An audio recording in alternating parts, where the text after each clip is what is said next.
Leamos a palavra do Senhor, o nosso Deus.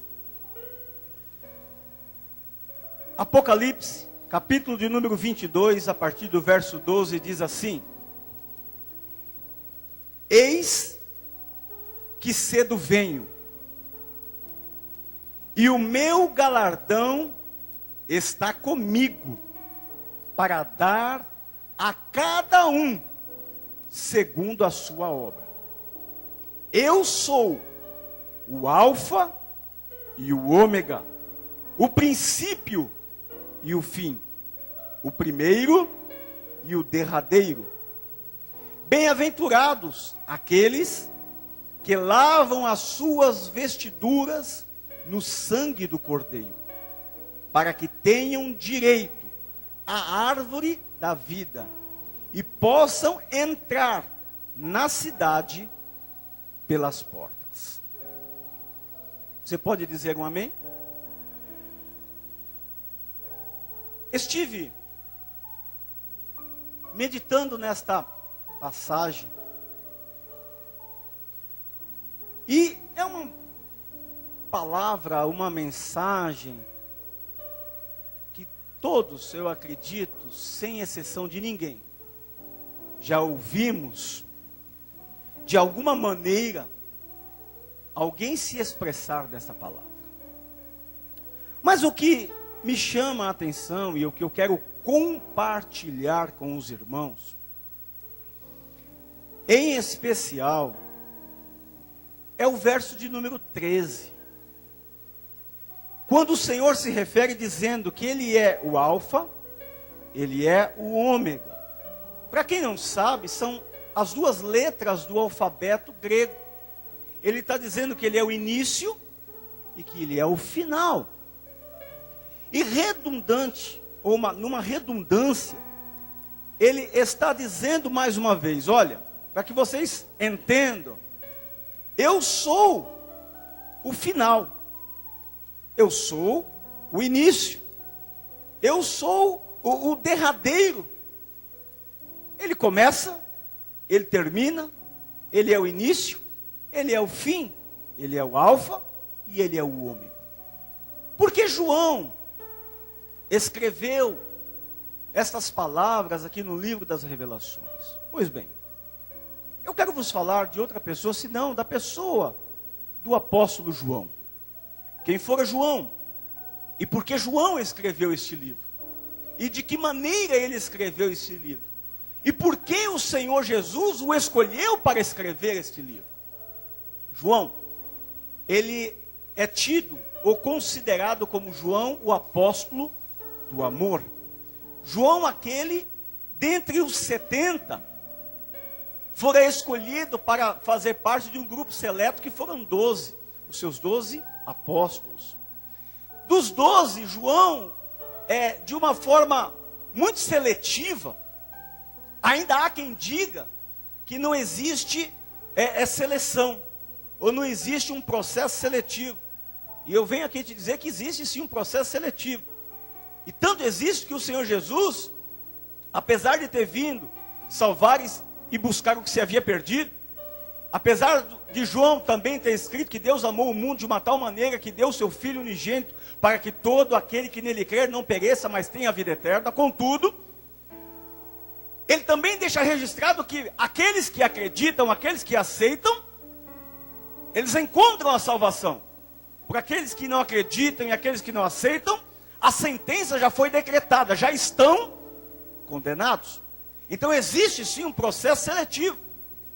Nós estamos aqui, você entenda de uma coisa, você está aqui porque você é mais do que seleto. Você é mais do que seleto, porque você foi escolhido pelo Pai, através do Filho, e embutido dentro de mim e de você, o Espírito Santo de Deus habita em cada um dos nossos corações. Então isso não é para qualquer um, isso não é para qualquer pessoa, isso é somente para um povo zeloso, escolhido, especial e de boas obras. Então, nós somos seletos. Você está nesse lugar aí, não é porque você não tinha onde ir ou não tinha o que fazer. Você está aí com um propósito de ser um adorador da casa de Deus. Você está aí neste lugar, não é porque você não tem o que fazer, ninguém liga para você, ninguém se preocupa com você, não. Você está aí porque o Senhor liga para você. O Senhor se preocupa com você.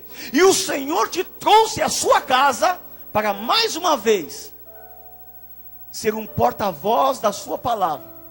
E me coloco aqui nesta noite apenas como meramente um instrumento da parte de Deus para vos trazer a palavra do Senhor aos nossos corações.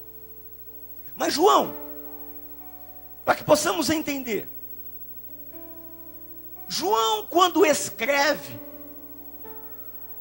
o livro das revelações, João, quando escreve o livro do Apocalipse,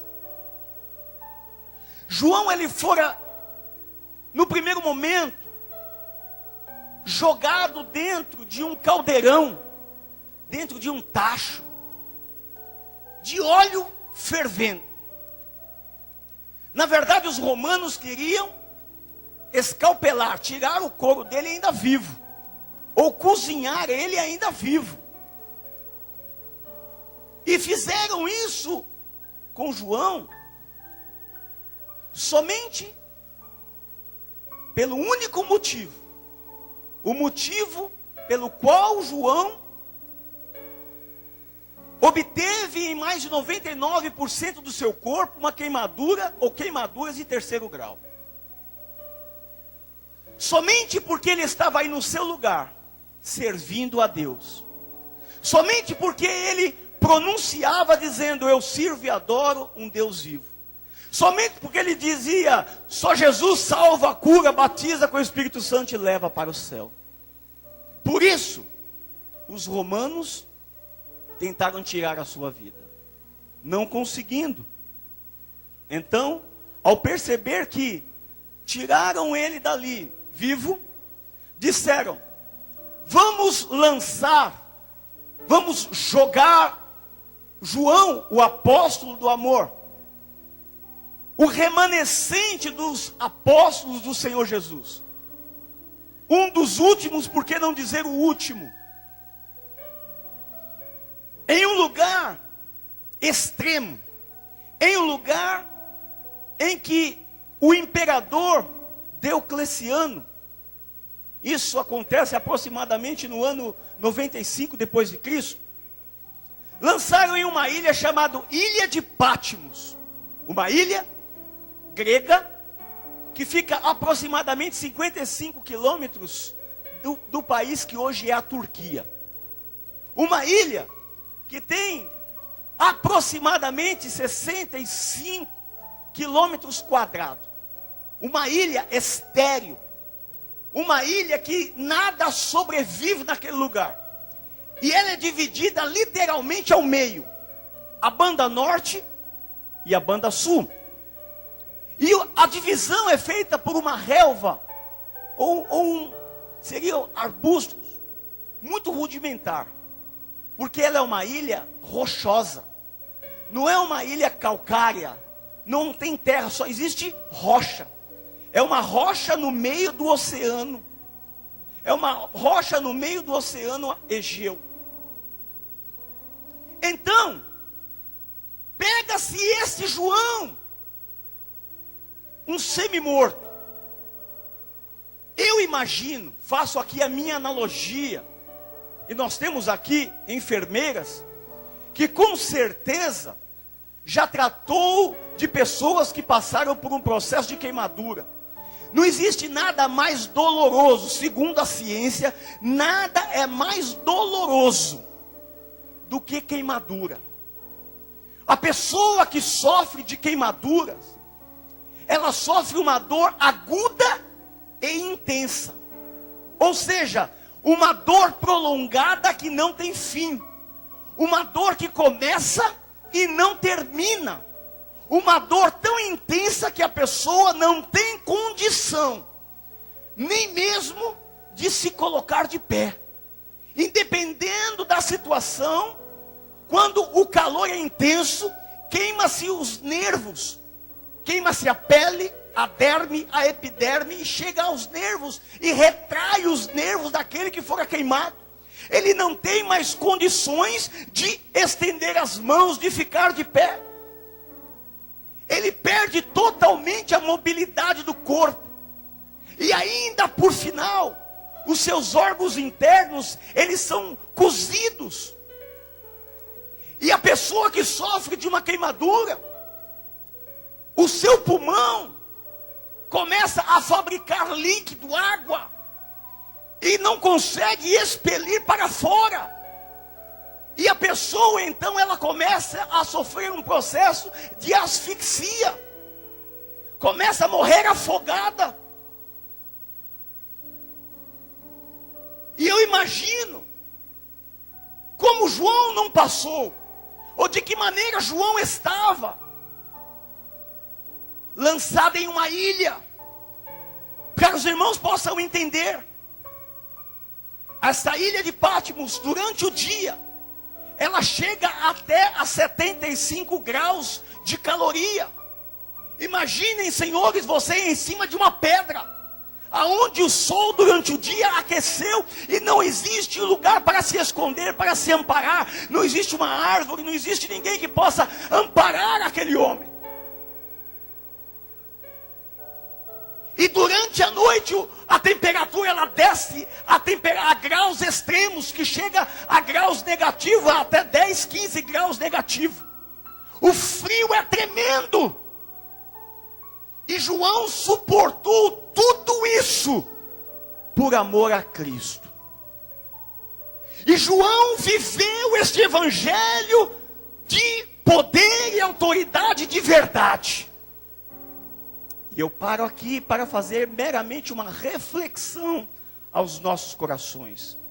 E eu pergunto a você, que tipo de evangelho você está vivendo nos dias atuais? Que tipo de sacrifício você tem feito em prol da obra do Senhor? Às vezes nós não fazemos muita coisa, mas fazemos questão de dizer: eu sou o maior evangelista. A minha igreja, eu que ganho todo mundo para o Senhor. Não fazemos mais do que a nossa obrigação: ide por todo mundo pregar o evangelho a toda criatura. Ah, eu sou aquele que organizo a casa de Deus. Não fazemos mais do que a nossa obrigação de cuidar da casa do Senhor. E enfim, queremos méritos por coisas tão pequenas, por coisas tão singulares. Quando organizamos determinadas festas,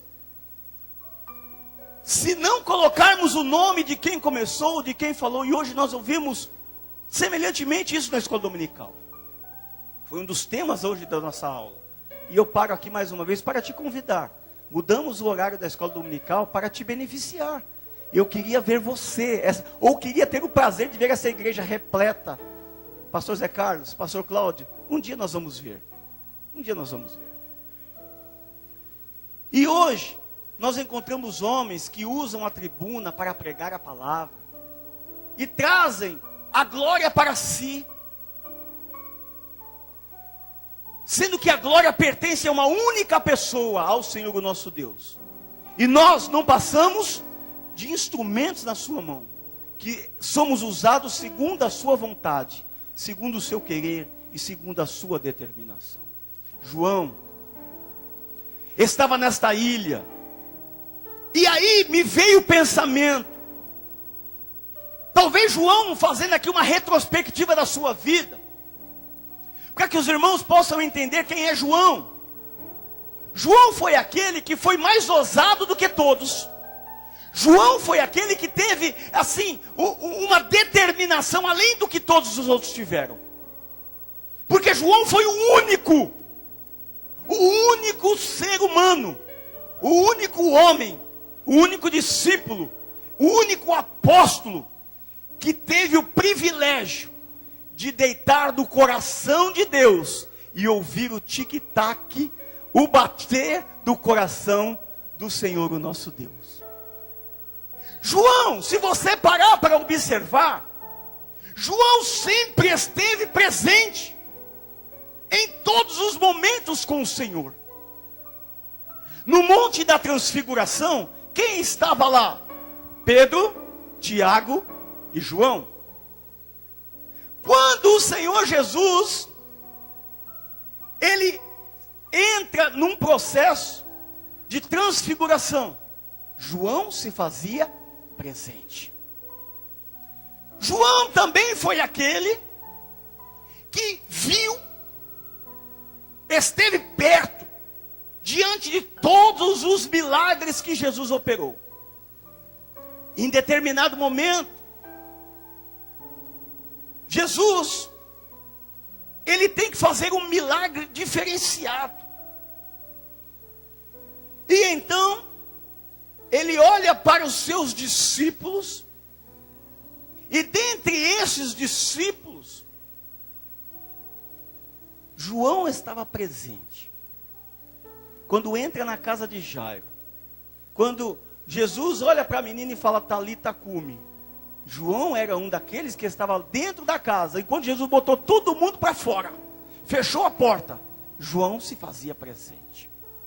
João estava presente na morte de Jesus, enquanto todos os discípulos abandonaram Jesus, enquanto se escondiam com medo de Roma. João foi o único corajoso que acompanhou Jesus de perto. João foi o único que ficou no pé da cruz. João foi o único privilegiado que nas últimas palavras de Jesus, João se pronuncia, ou Jesus se pronuncia dizendo, João, eis aí agora aqui a tua mãe. O próprio Jesus dizendo o seguinte, olha, eu sou o filho, mas agora eu vou dar a você o direito de ser o filho, de ficar no meu lugar. Você vai cuidar da minha mãe.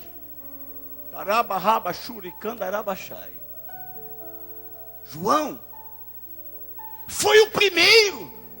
Quando Maria Madalena chegou correndo, ei, vocês não sabem o que aconteceu. Hoje é domingo, o terceiro dia, e olha, o mestre ressuscitou. Quem saiu correndo dentro de casa? João saiu correndo para encontrar o mestre que havia ressuscitado. João foi aquele que esteve presente em todas as circunstâncias durante o ministério de Jesus. E por isso, João também foi o último dos seus discípulos que estava ali para morrer.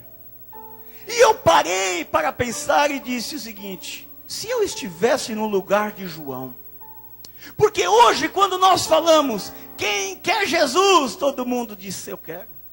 Quem quer estar com Jesus, todo mundo fala, eu quero. Quem quer sentir o cheiro, o perfume da rosa de Saron, todo mundo fala, eu quero. E se eu perguntar a você nessa noite, quem gostaria de ter Jesus pertinho de você? Se você quer, levante a mão. Quem quer Jesus perto de você? E eu te pergunto, você está disposto a sofrer por Jesus como João sofreu?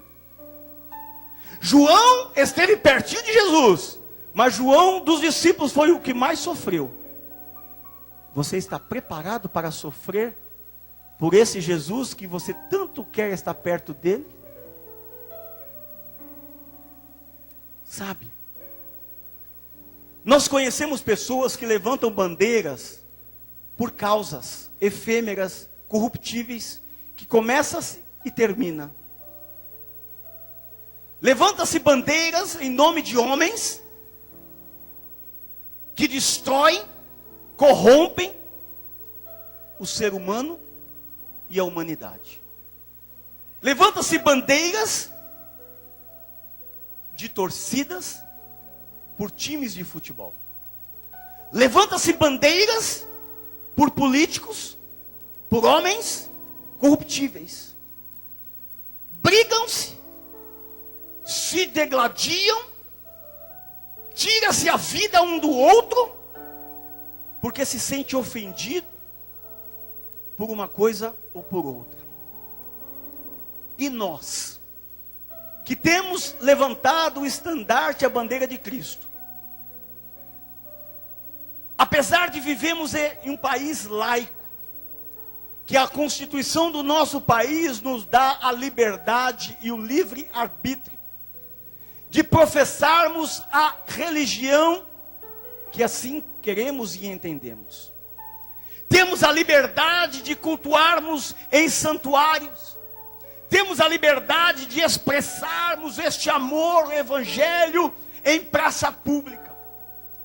Enquanto existem países em que não têm esta liberdade, não podem professar este amor, não podem dizer eu amo a Jesus, não pode dizer Jesus salvou a minha vida e pode salvar a sua também, não pode dizer Jesus curou a minha enfermidade e pode curar a sua também, não pode dizer Jesus foi a solução para os meus problemas e pode ser a solução para os teus problemas. João se sentia só e abandonado. Talvez João, no seu pensamento de dor, de sofrimento, dizia: eu fiz tanta coisa, e agora estou aqui sozinho, não tenho um amigo, não tenho um companheiro, todos aqueles que se levantaram comigo já foram, eu não tenho ninguém por mim aqui agora. Eu não sei qual é a tua necessidade, meu irmão, minha irmã, eu não sei que situação você tem vivido. Até me atrevo a dizer, talvez você tenha dito: ninguém liga mais para mim. Quando eu mais preciso, todo mundo me abandona.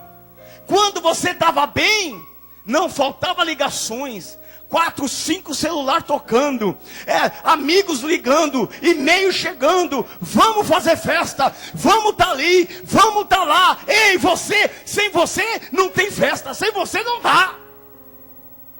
Mas quando a coisa estreita, quando a coisa diminui, quando a coisa acaba, quando a coisa mingua, que você olha para um lado e você olha para o outro, e você não encontra os amigos, você até liga, e aquela coisa que você menos imagina acontece. Aquele barulhinho assim, ó. Caixa postal. Deixe a sua mensagem após o sinal. Pip.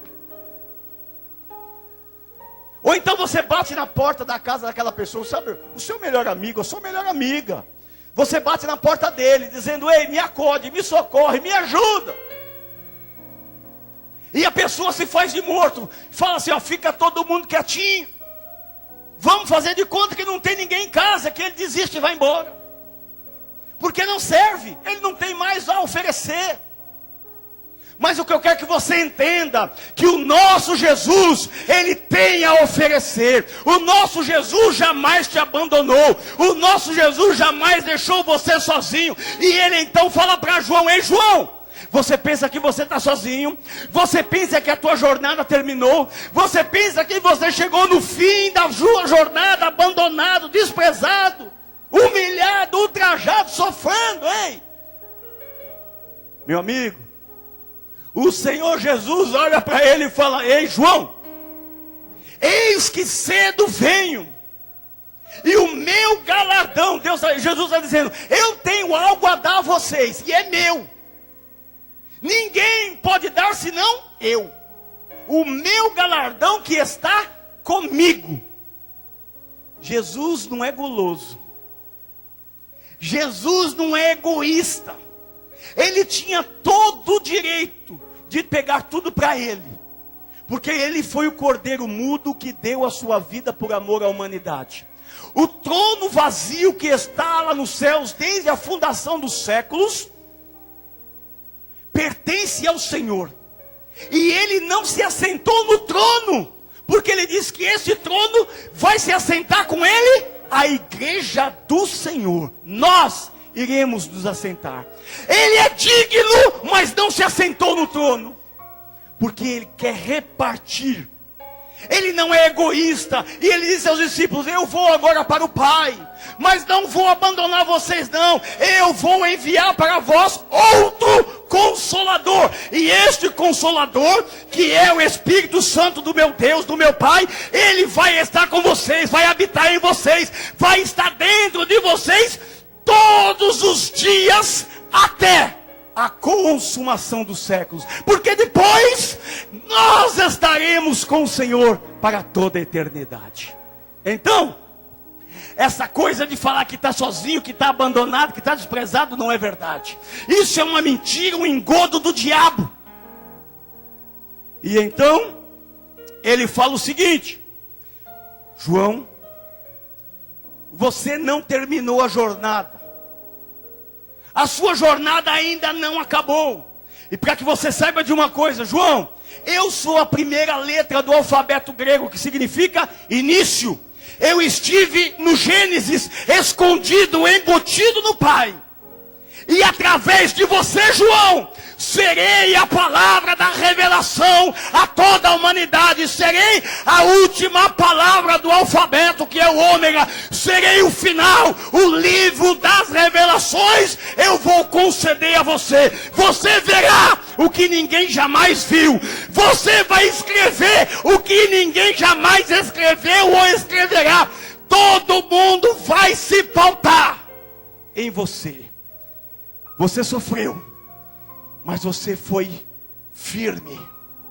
Você padeceu, mas você não negou o meu nome. Você sofreu, mas você colocou-se de pé como um soldado valente. João, eu sou o princípio e eu sou o fim. Eu sou o primeiro e eu sou o derradeiro. João, entenda aqui uma coisa. Eu nunca abandonei os meus. Eu nunca abandonei os meus.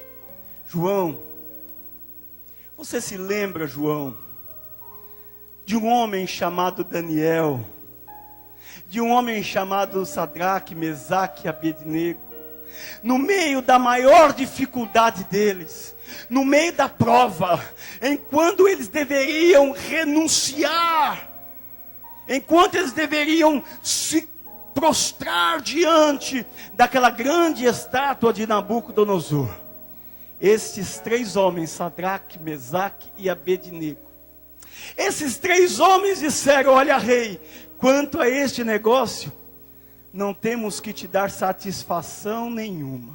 Se o meu Deus quiser me livrar, Ele vai me livrar. Se Ele não me livrar, nós vamos morrer, mas não vamos renunciar. O que você deve entender, meu irmão, o diabo pode te oferecer tudo, até o mundo inteiro, mas você jamais deve renunciar este amor maravilhoso. A história nos conta que Sadraque entrou amarrado, Mesaque e Abednego, de pé e mão. Quando abriram a fornalha que Nabucodonosor mandou aquecer, além da sua capacidade normal, foi 7 vezes além do normal. Segundo alguns historiadores, diz que aquela fornalha tinha condição de derreter ferro, aço. Então nós estamos falando de uma fornalha de uma grande empresa de metalúrgica. Imaginem, quando abriu a tampa, a porta, o calor foi tão intenso que destruiu fulminantemente, matou os soldados que estavam segurando aqueles homens. Mas uma coisa extraordinária aconteceu. A vida de Sadraque, Mesaque e Abednego, apesar de ter sido poupada, algo sublime acontece. Não tinha cheiro de fumaça no cabelo, a roupa não queimou, mas as cordas que amarravam eles queimaram.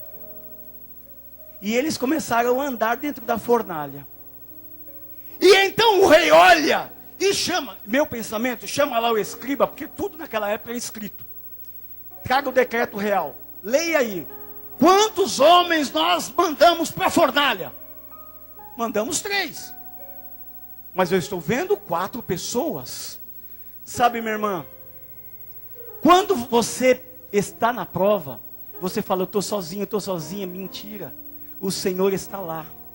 Antes que você passasse pela tribulação, pela prova, o Senhor já estava lá te esperando, dizendo: você vai enfrentar, mas tem uma coisa, eu enfrento primeiro. Eu sou o alfa, eu sou o final. A prova que você está enfrentando hoje, o Senhor já entrou nela primeiro que você. Mas por outro lado ele disse: ei, eu sou o começo e eu sou o final. Aquele que começa, sou aquele que tem a condição de terminar. Está na prova? Fica na prova, porque você está lá com o Mestre, com o Senhor, o Nazareno, o Filho de Deus. Nada vai te acontecer. Nada vai te acontecer.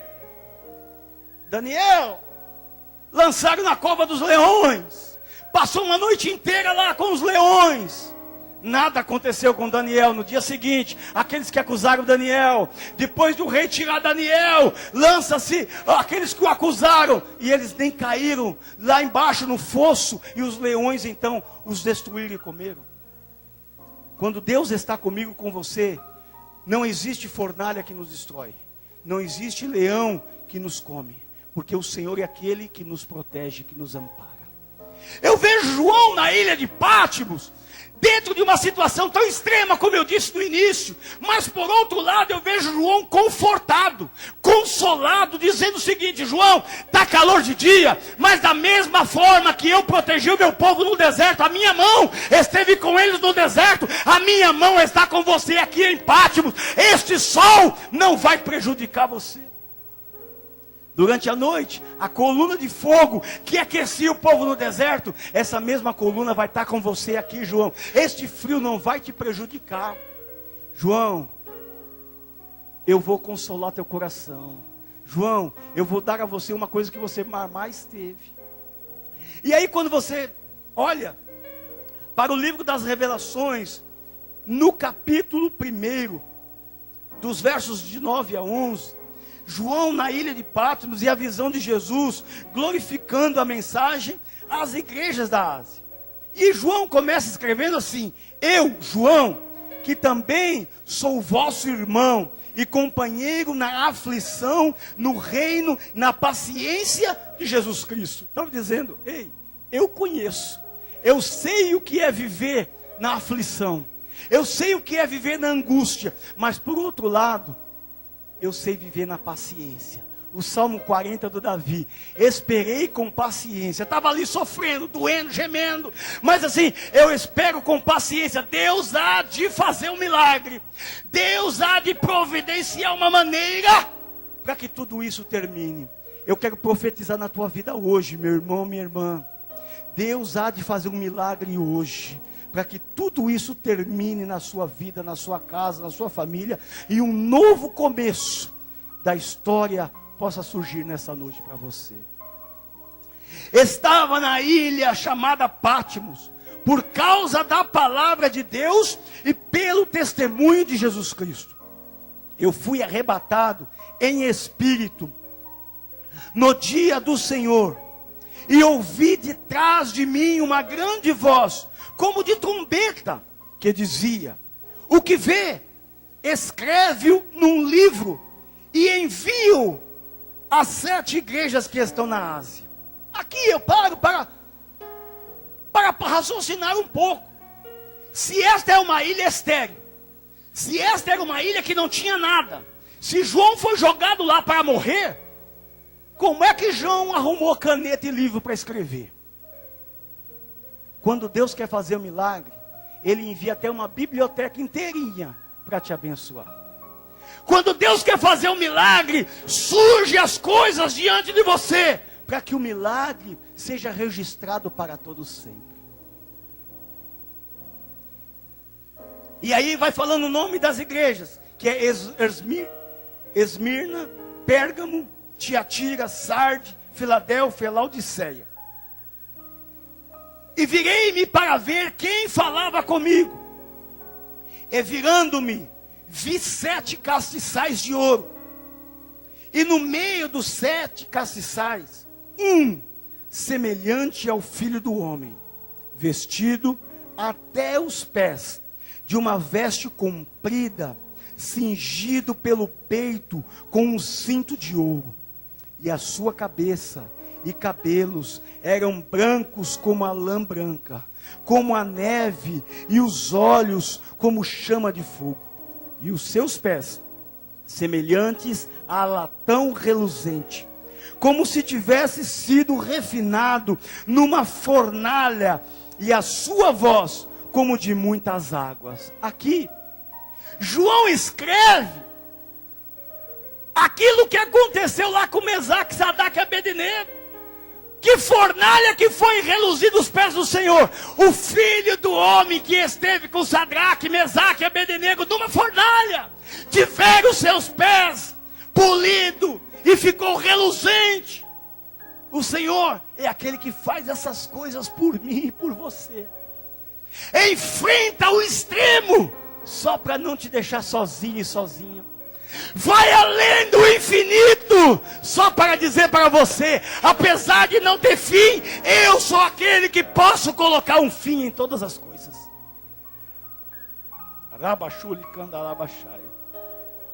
E eu, quando vi, caí aos seus pés como morto. E ele pôs sobre mim a sua destra, dizendo: não temas. Significa que ele estava temeroso até o momento. E eu então entendo que a partir deste momento, quando a destra do Senhor estendeu sobre João, a Bíblia não diz, mas eu acredito assim, que toda dor, toda lágrima, toda fadiga, toda angústia, todo sofrimento de João encerrou naquele momento.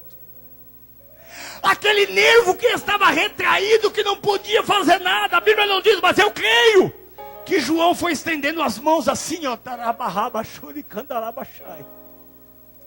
e foi adorando a Deus, e foi adorando a Deus, e tudo que ele não podia fazer, ele foi fazendo, e tudo aquilo que sofria de dor e sofrimento, passou a ser alegria e contentamento no seu coração. Porque uma pessoa só pode escrever se ela estiver bem. Uma pessoa só pode falar se ela estiver bem. Porque quem não está bem não fala. E quando fala, só fala palavras de murmúrio e tristeza. Mas João aqui dá uma palavra de alegria, esperança e contentamento. Porque o Senhor visitou o seu coração. Curou João de dentro para fora. E aí então no verso 19, ele tem condição de: escreve as coisas que tem visto, e as que são, e as que depois destas hão de acontecer. E eu concluo no verso 14 do capítulo 22 do mesmo livro, que João escreve dizendo o seguinte: depois de tudo isso, João fala o seguinte: olha, agora tudo mudou na minha vida. Agora tudo mudou na minha história. Ainda que demore de chegar a resposta, como demorou com Daniel. Daniel era aquele que orava e Deus falava. Mas uma hora Daniel dobra o joelho e começa a orar 1 dia, 2 dias, 3 dias, 10 dias, 14 dias, 15 dias, 20 dias. E a palavra, ou seja, a resposta revelada não vem a Daniel. Se você acredita ou não, Deus vai continuar sendo Deus. Se você der glória a Deus ou não, Deus continua sendo Deus. No mundo celestial existe hostes de demônios que estão na região celestial, impedindo a minha e a tua felicidade, impedindo uma resposta que nós temos pedido para Deus. Daniel, durante 21 dias, não obteve resposta. O anjo mensageiro estava assim: olha, eu preciso dar essa resposta. Eu preciso dar essa resposta a Daniel. Daniel necessita dessa resposta. E o demônio dizia: Daniel não vai obter essa resposta. Daniel tem que desistir. Daniel tem que fraquejar. Daniel tem que recuar. Daniel tem que adorar os deuses. Daniel não pode receber. E o anjo dizia: mas Daniel precisa receber. Durante 21 dias houve essa contenda. Aí Deus se cansa disso. E ele fala assim: Miguel, vem cá, Miguel. Miguel, você precisa resolver esta situação. E eu quero agora te convidar, em nome de Jesus, coloque-se de pé.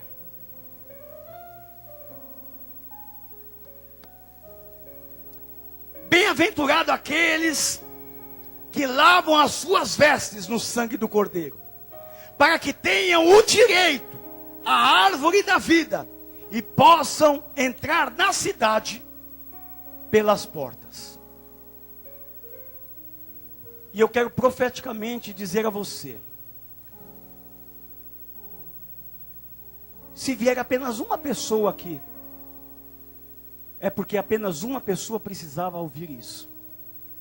Mas se você está como Daniel, se você verdadeiramente precisa hoje, e você tem lutado, pelejado, jejuado, consagrado, mas ainda não ouviu a sua resposta, eu creio que o arcanjo Miguel está hoje posicionado mais uma vez, não para atender a Daniel, porque Daniel, ele já resolveu a situação de Daniel, mas para resolver hoje a tua situação. Se você assim acredita, eu te convido, saia do seu lugar e venha aqui ao altar.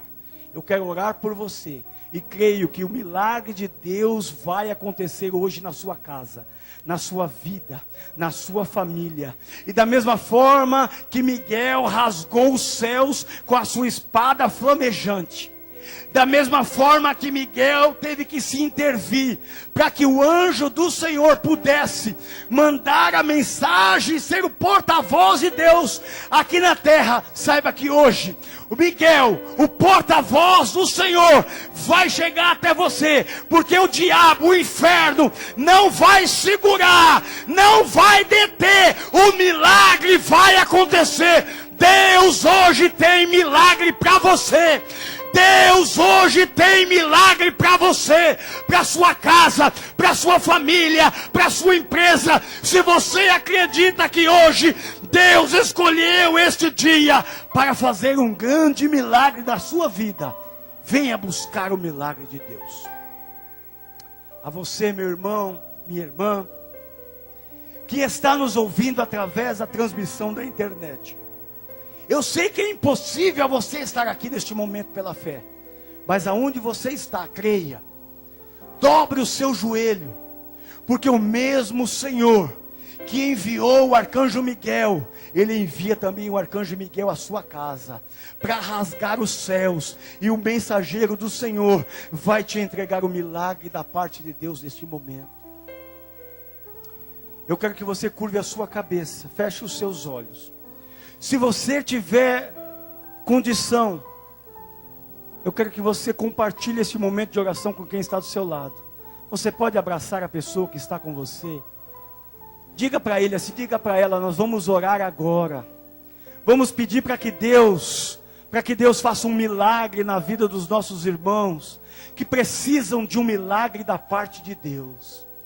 Eu quero compartilhar esse momento de oração com o pastor Nilton, abraçando ele aqui. E quero pedir para que você estenda a sua mão. Estenda a sua mão.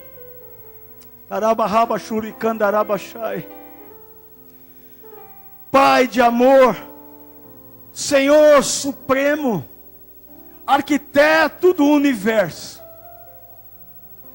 Senhor, diante da tua gigantesca presença, nós somos tão pequenos, somos tão insignificantes diante, Senhor, da tua majestade, diante da tua glória, diante do teu poder. Mas inclina, Senhor, os teus ouvidos mais uma vez para esta igreja, para esta cidade, para este povo. Da mesma forma que tu recomendaste ao apóstolo João, que escrevesse as 7 igrejas da Ásia.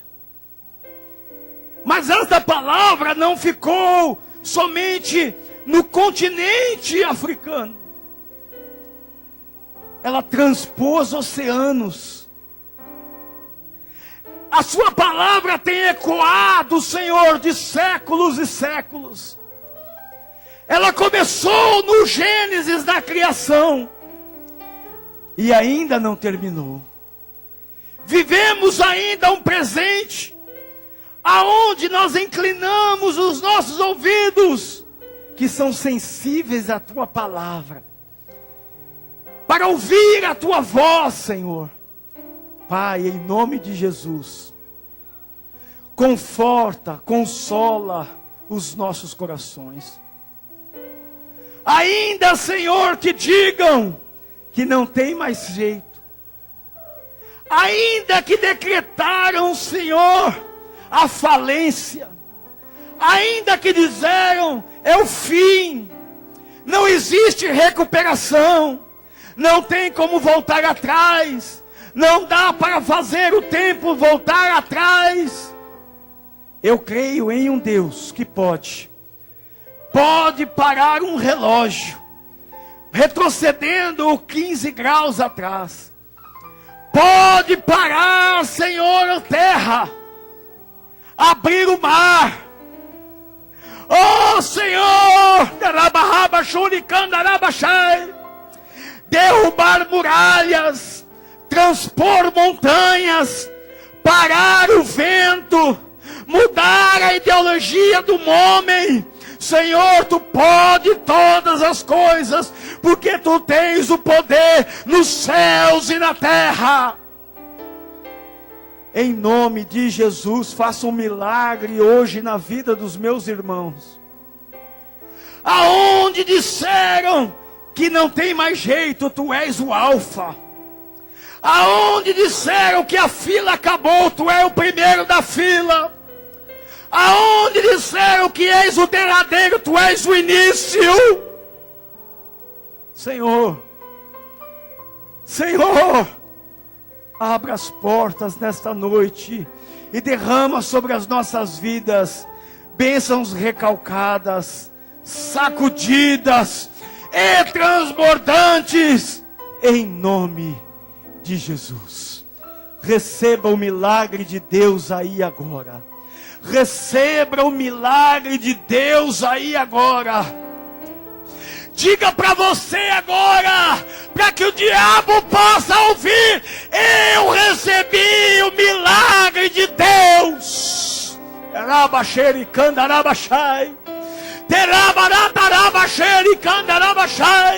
Diga: eu recebi o milagre de Deus. Dê um abraço no teu irmão. Dê um abraço na tua irmã. Diga para ele, profetiza para ele, profetiza para ela: hoje você recebeu. Hoje você recebeu o milagre de Deus.